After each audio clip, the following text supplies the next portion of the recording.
Hi there, this is Manny with Classic Auto Repair. I'm going to go over some of the repair issues that we found on the 1984 Chevy truck. We completed the repairs other than the fuel tanks. The coolant leak is fixed. The carburetor idle issues are repaired. We added electric choke to the carburetor, and now it runs electrically to put the right fuel mixture when the truck is cold, and then it adjusts on its own when it's hot. Put a new radiator cap on it, fixed a leaky heater hose, and that stopped the coolant leaks. I believe that was it on my to-do list, and the balance on the invoice for the repairs that have been completed is $145.29. So that's that invoice. Then I've got two estimates here for the fuel tank issue. Let me go ahead and show you what we found on the truck. First, we took off the protective cover on the passenger side. I kind of needed to see what was going on here. Now, this thing has a control switch valve, which is located here under the plate. You got all these rubber hoses connected here, and this switch right here is going to get a new one. I put that on the estimate, put some new rubber hose connectors, new hose clamps here, and that controls the switching from one fuel tank on the driver's side over to the passenger side. That also switches the sending unit signals so that the dash gas gauge will read the tank that you have selected. But when we took the cover off, as you can see here, we have fuel that's leaking out, just like you had mentioned. The source of the leak, though, is the problem, because the tank itself has rusted through, and we've got a leak right here where the fuel is coming out. Also, the brackets themselves are compromised structurally. They have rust from salt getting stuck underneath the cover and between the fuel tank and the bracket, and that has rotted out the support cradles and straps on top.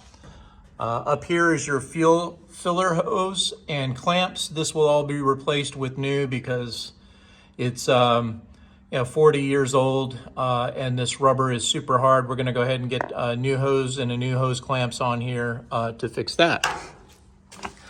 This bracket here, again, same situation. You've got rot and rust, and with a full tank of fuel, I would feel that this would not hold the tank in place for very long. You can kind of see that it's going to start rusting through up here on the front as well. So the sending units are at the top of these tanks, so we have to drop the tanks completely out. The bolts are located for the cradles are on the frame, so we have to take those rusty bolts out and install new brackets here. The same is duplicated over here on this side. We've got the same condition and the same condition. Rust is present on the fuel tank, and it's going to start leaking in no time right here on the bottom of this fuel tank. You can see the corrosion that's built up, and again, the brackets themselves from the salt has caused them both to excessively corrode, and this structure here is not sound. So for us, we would recommend putting 2 fuel tanks, 2 sending units, 4 brackets. There's 1, 2, 3, and 4 cradle brackets, and they have a strap that goes around the top. The switch valve, the switch itself that's on the dash would also be replaced when this unit is replaced. All the hoses. Get all this mounted in here. The new filler tubes, which is this tube right here, we'll get that fixed. We'll put new hose clamps on it. Make all the repairs up here so that it doesn't leak on you, and then put your covers back on if you want them. Most guys run them without so that you don't get the water collection up underneath. It doesn't really add anything to the safety. We'll also put anti-squeak kits on this so that the pads will prevent the squeaking of the gas tank against the cradles.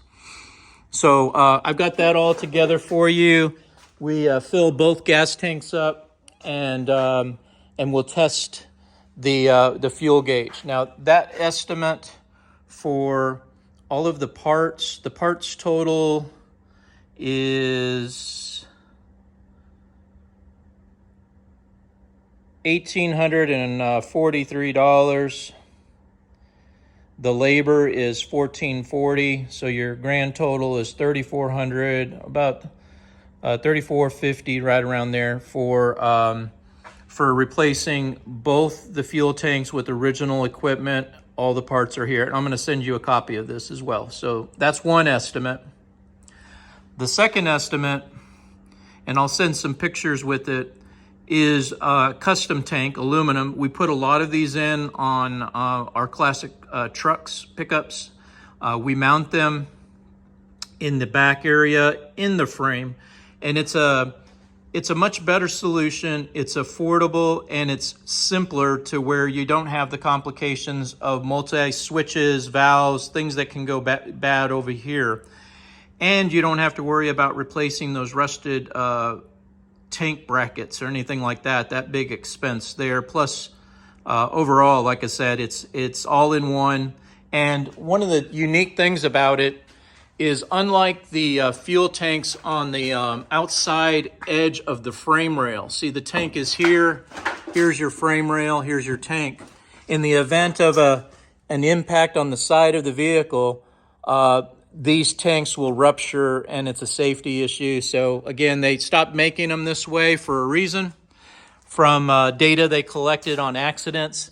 And most new vehicles will have the fuel tanks located in the frame rails for protection, so that in the event of a side or a rear impact, you're protected by the frame box itself. So my solution would be to remove this tire carrier bracket and install the fuel tank right here in this hole. So I would have it right here in this area, and then I would put a hole in the bed about 2 inches, and that would allow me to put the billet aluminum filler cap, which would show from the other side, so that you could put fuel in the truck. And then that's connected to a rubber filler hose, and then goes into the tank itself. That would be my solution. It comes with a sending unit in the kit that matches the fuel gauge that's in the dash. So I put the sending unit in, I test it at empty, halfway, and full, and I make sure that the fuel gauge is reading the same as the sending unit is sending. And this, again, is supposed to be the correct one for an '84 truck. So that's my second option. So you've got the original option for $34.49, and the 20-gallon aluminum tank installed with all of those parts, sending unit, hoses, filler. The nice thing about this kit is everything's included in it. Unlike the OEM, where you have to have everything separated out, this is all inclusive in the kit. Total on parts on this solution is $968, and the labor is much less because we're only putting one tank in, and we're not having to remove rusty bolts from the frame and taking out those old tanks and switch valves. So on this this estimate, the total is $1942.42, and that's again for the 20-gallon tank. So you got a 20-gallon tank here. I believe on a short bed, the original fuel tanks are 16 gallons. So your difference would be you have 32 gallons with both tanks full on the OEM. You got 20 gallons over here on a full tank. So, I don't know if that matters to you on a cruiser truck that you don't drive every day. But I'm going to leave the decision up to you, or we can just let it go as is. The truck's ready to pick up. As long as you don't put fuel in the passenger side, you won't have any more leaks over here. However, just kind of remember that the driver's side fuel tank is in about the same condition, and it's only a matter of time before you start to show signs of leaking on the driver's side. So be aware of that if you choose not to have the repairs completed at this time. And again, that's all I got for you right now. I'll go ahead and send you both of these estimates along with the invoice for the repairs that have been completed on the truck. And we'll get this going. If you choose to go ahead and get the estimates approved, whichever estimate you go with, I'll get the parts ordered. We'll get a deposit on the parts. And we'll get the stuff coming our way. It'll be about a week to 10 days to get the items into the shop, and then we'll schedule it for installation. Otherwise, we're getting pretty close to getting the truck out the door, and we can get arranged pickup on it when you're ready. Thanks a lot. Thanks for watching.